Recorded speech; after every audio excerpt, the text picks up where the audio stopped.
What if everything you thought about humanity's weakness was a carefully planned illusion? What if the fall of our colonies was never a defeat, but a trap set by a civilization that's been quietly preparing for centuries? Stay with us as we uncover a story of hidden strength, cold strategy, and a reckoning the galaxy never saw coming. If you're new here, don't forget to subscribe to the channel and show a thumbs up by liking the video. Now let's jump into the story. The grand chamber of the Galactic Assembly was filled with a low hum of voices and the shifting movements of over 20 different species. The air shimmered faintly with heat from floating holograms and flickering lights, each showing the burning remnants of human colonies.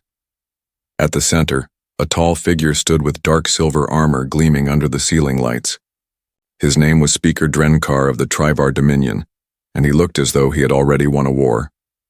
With a slow, satisfied breath, Drenkar raised his clawed hands, and silence fell across the chamber. Behind him, the holograms spun into clearer focus, human cities burning on Arkan Prime, ships torn apart, and entire star systems reduced to silence. He smiled coldly. "Let all bear witness," he said in a deep, booming voice, "to the fall of human defiance. Their resistance has been broken, their colonies claimed, their fleets ashes." A few delegates clapped, others chuckled, but most just watched. The insectoid members of the Carthal hives rubbed their thin limbs together in amusement, and the floating mistborns blinked slowly, glowing blue in approval. It was to many a moment of triumph. The humans had entered the galactic stage only recently, stubborn and proud, and now they had been humbled. In a quiet corner of the vast chamber sat the human delegation. Their space was the smallest, and most ignored.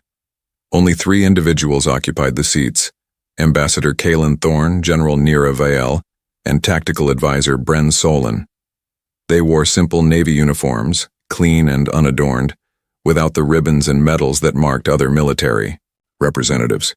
Kalen's expression was calm, unreadable. Nira sat with her arms crossed, still and watchful.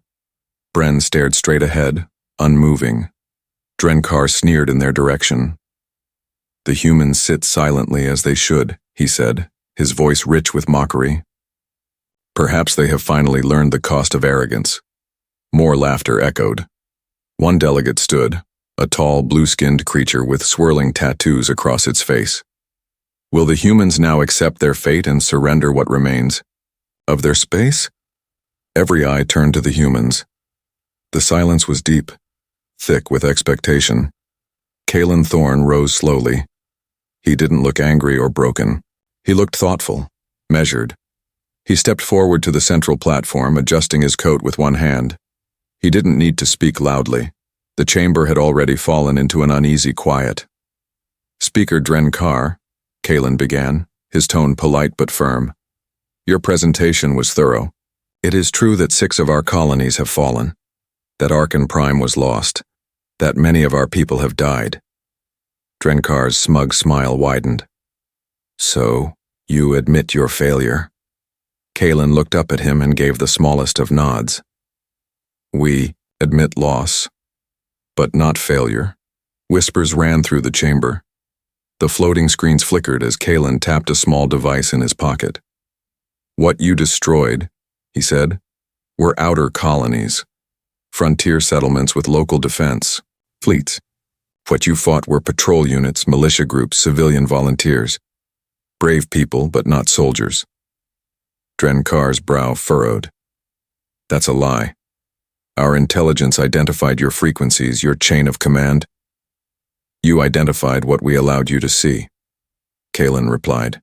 "We let you believe you were facing our full strength. We wanted to see what you would do, how you fight, how far you would go." Gasps rose from several delegations. The Mistborns turned purple, a sign of confusion. The Trivar soldiers lining the wall suddenly looked less sure of themselves. Nira Vael stood from her seat and activated a projector of her own. The holograms changed.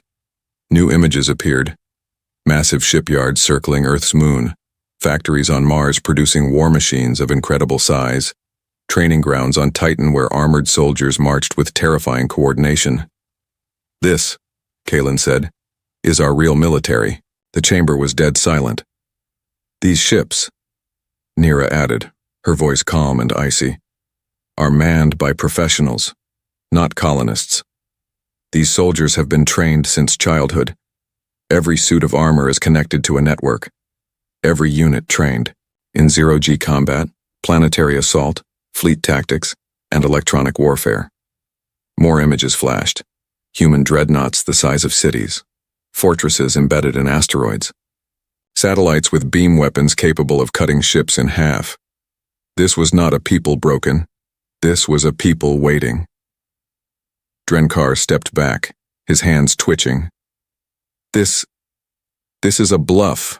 Kalen shook his head. "No. What you did was show us who you are. And now, you've shown the galaxy. You attacked without cause. You destroyed civilians. You tried to humiliate us. But in doing so, you've handed us something we needed. A reason." He turned and looked across the delegates. "A reason to fight." For a long time, no one spoke. Even the loudest, most confident delegates had nothing to say. They stared at the human images, at the fleets rising from dry docks, at the calm, fury in Kalen's voice. Then he said, "We will mourn Arkan Prime, but it will not be the end of our story." He stepped down, the three humans leaving the stage together. Behind them, the chamber remained in heavy silence, the weight of realization pressing down on every being present. The humans weren't finished. They were just getting started. A pale hush lingered in the galactic assembly chamber long after the humans had left. Even the loudest voices now whispered, as if afraid their words might trigger something worse. Across the stars, the message had already begun to spread. The Trivar Dominion's proud victory over the humans was not a victory at all. It was the lighting of a fuse. And the galaxy was starting to realize just how short that fuse was. Far from the political center, in the cold reaches of the Hydros, Belt, a quiet transmission lit up the war room of Earth's Second Fleet. Commander Revan Koss stood in the middle of a circular command bridge, eyes fixed on the glowing red alert that flashed across the ceiling. Around him, officers moved quickly, checking systems, preparing ships, and relaying new orders. Revan was a tall man with streaks of white in his dark hair and lines on his face carved from years of battles no one ever heard about. He was not a man who needed to shout to be heard. His presence was enough. "We move at dawn," he said calmly. "Let them feel the weight of what they woke up." In a large ship hangar just beyond Saturn's orbit, Talia Dorn inspected the final assembly of the Vigilant Star, a battle cruiser equipped with energy shielding and rail cannons powerful enough to punch through a moon. Talia wasn't a soldier. She was an engineer, and not one for politics. But she had designed ships for 15 years and knew exactly what her creations were capable of. "They thought we sent our best," she said quietly to a group of visiting officers. "They haven't seen our best. They saw what we send to. Keep pirates away. This," she tapped the hull with a soft metallic clang, "is what we build when we mean business." While the humans were quietly preparing their fleets, the alien governments were starting to panic. On the tropical world of Silora, a summit was called among the outer species. Some, like the soft-skinned Fravari, demanded peace talks. Others, like the insectoid Carthal, urged for immediate reinforcements to be sent to the Trivar borders. But amid the shouting and fear, one voice rose with a different tone. Envoy Challen of the Mirai Collective.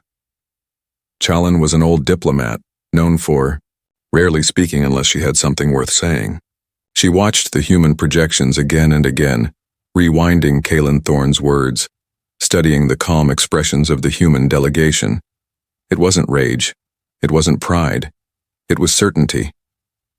"We all thought they were reckless," she murmured, "but they weren't. They were patient, deliberate. We called them emotional, but no one emotional plans for war over 200 years.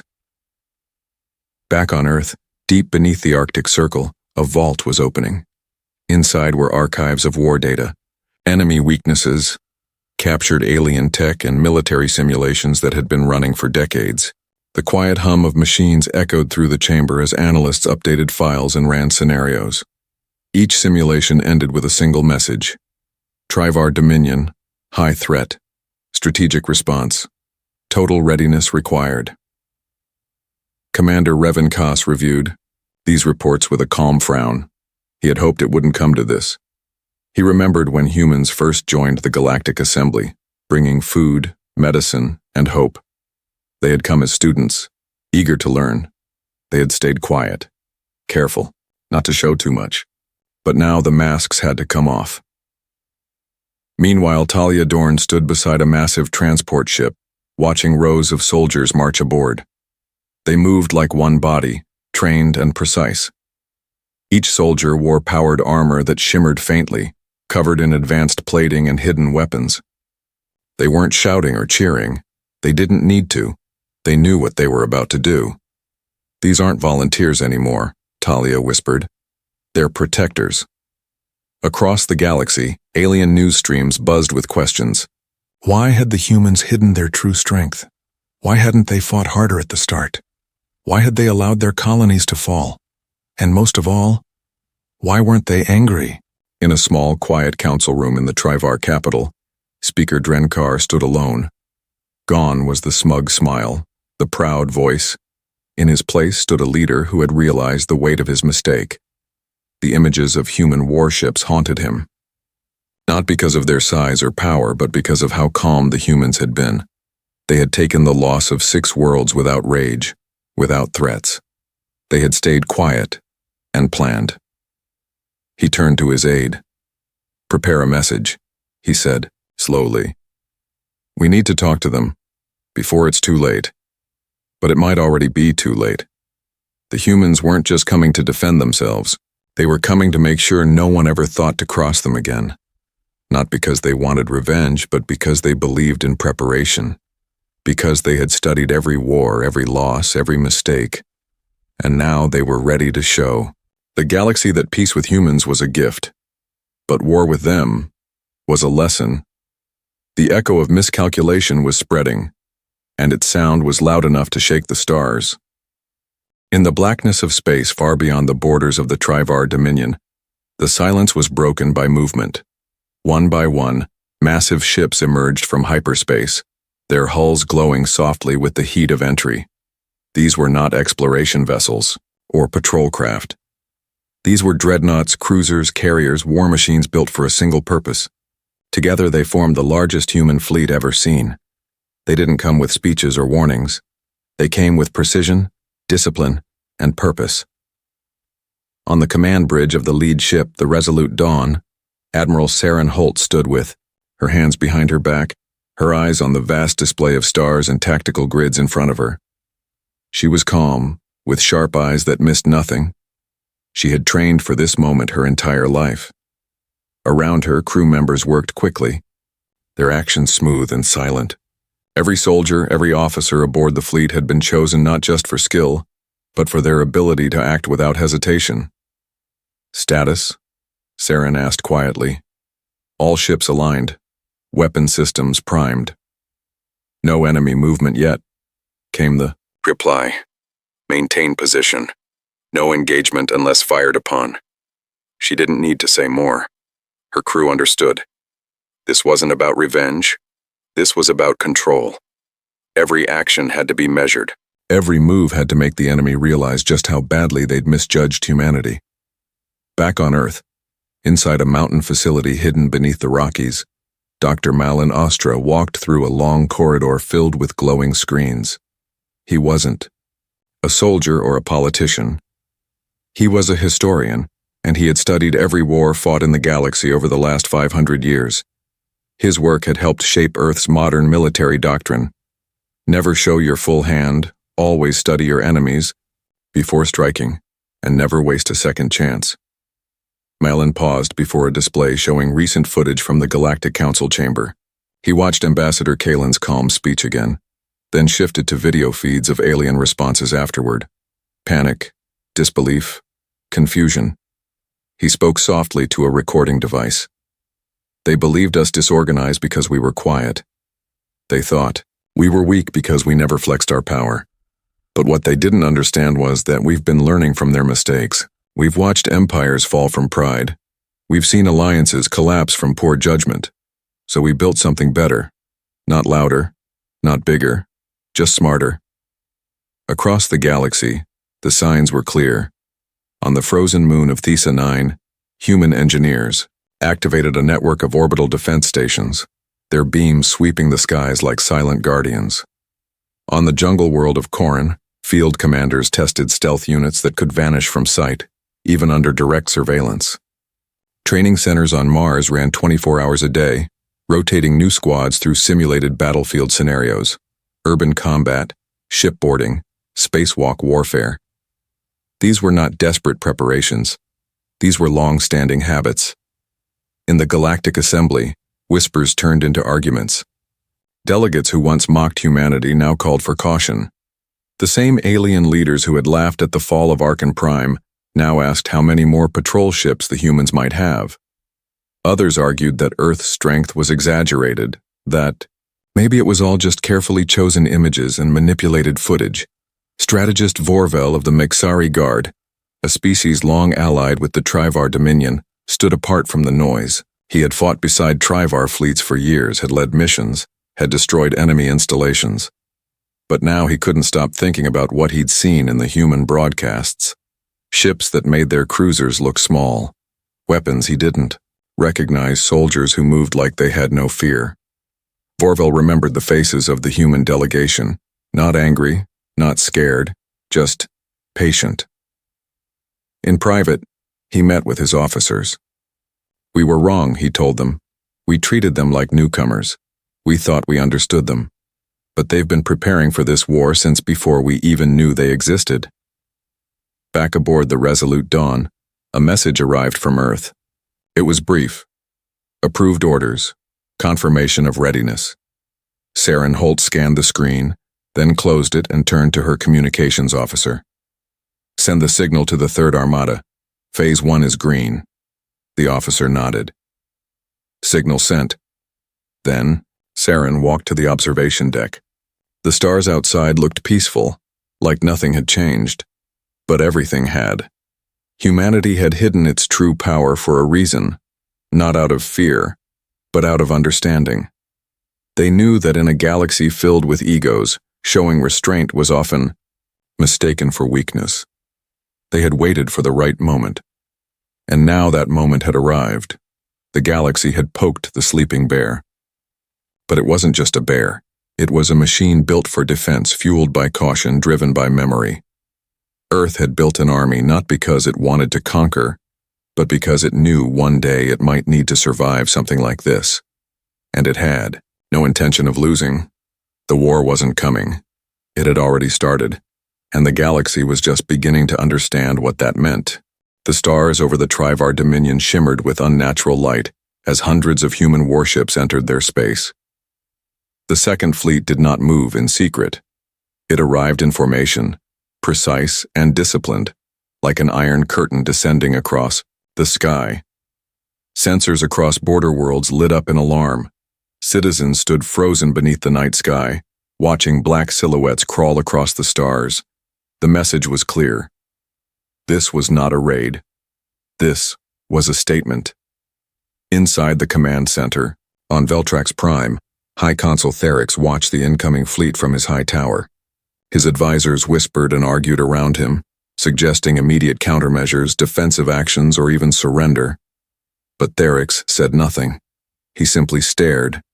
His thoughts were loud, even if his voice wasn't. Just days ago, he had boasted to the assembly that humans were too fragile to survive a real war. And now, their ships hovered above his empire's gates like the hand of judgment.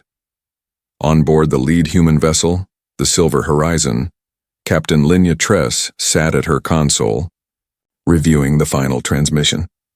She was young by military standards, but there was a steadiness in her that couldn't be taught. The order was not to attack unless provoked. Their mission was clear, to offer a choice. If the Trivar Dominion was wise enough to accept it, then war might still be avoided. If not, it would end swiftly and without hesitation. Linya rose and walked into the transmission room. where a wide holoprojector connected to the Trivar command network. Her image would appear before the entire ruling council of the Dominion. She straightened her uniform, took a breath, and began. This is Captain Linya Tress of the Terran Defense Fleet. We arrive not as conquerors, but as defenders of peace, following an unprovoked attack on our people. You destroyed our colonies. You killed civilians. You laughed in our faces. And still we give you this moment, a chance to choose a different path. Across the Dominion, the broadcast was watched in silence. No threats, no ultimatums, just facts, delivered without anger. It was terrifying in its calm. High Consul Therix leaned forward. What do they want? The answer came quickly. Acknowledgement, said one of his advisors. An end to the aggression, perhaps even reparations. Therix narrowed his eyes. They want to embarrass us. But deep down, he knew it wasn't about humiliation. It was about teaching a lesson. The humans weren't demanding obedience. They were showing what it meant to be prepared, what it meant to fight only when necessary, and what happened when they were pushed too far. While the council debated, another voice was rising far from the halls of power.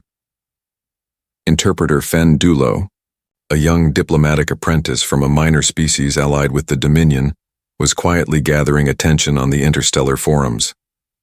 His messages were simple, but powerful. What if we've misunderstood the humans all along? He asked. What if their silence wasn't weakness but wisdom? His words spread like sparks. In a galaxy used to loud shows of strength and endless power plays, the human approach was different. They had spoken softly, prepared in silence, and now stood strong without a need for violence. Many across the galaxy began to question their own leaders. Was the war worth it? Were these humans truly a threat or a warning? Inside the Galactic Assembly, a new emergency meeting had been called. Ambassador Kalen Thorne stood once again before the full chamber, this time surrounded not by mockery, but by fearful eyes. He was calm, as always. We have made our position clear, Kalen said. We do not seek to rule. We do not wish to dominate. But we will never allow ourselves to be trampled without answer. We came to this galaxy hoping to be friends. Now we are forced to be something else. The choice, as always, belongs to those who act first. There were no jokes this time, no laughter from the insectoids, no smirks from the gas-born Nari, just quiet acceptance that the galaxy had changed. Not because the humans were powerful, but because they had shown that strength could be quiet, patient, and unshakable. Back in Trivar space, High Consul Therix stood at the edge of his command balcony and looked up at the sky. The human fleet was still there, waiting. He made the call. We will respond, not with weapons, with words. The transmission went through, and Linya Tress watched as Therix appeared on her screen, his tone tense but respectful. Captain Tress, he said, the Dominion is prepared to cease hostilities. Let us talk. A quiet breath escaped Linya's lips. She turned to her crew. Stand down, no shots fired. Across the stars, the war that had seemed inevitable now paused on the edge of peace. Not because one side had been crushed, but because one side had chosen to be wise. In the following weeks, treaties were signed, apologies were made, and slowly, the fear began to fade. The galaxy had seen humanity's strength, but more importantly, it had seen their discipline. Interpreter Fen Dulo later wrote the words that would echo in history books. The greatest power is not found in loud voices or clenched fists, but in the patience to prepare and the wisdom to choose restraint. And so, the story ended not with fire, but with understanding. The war humans prepared for never truly happened, because they had already won it long before a single weapon was drawn.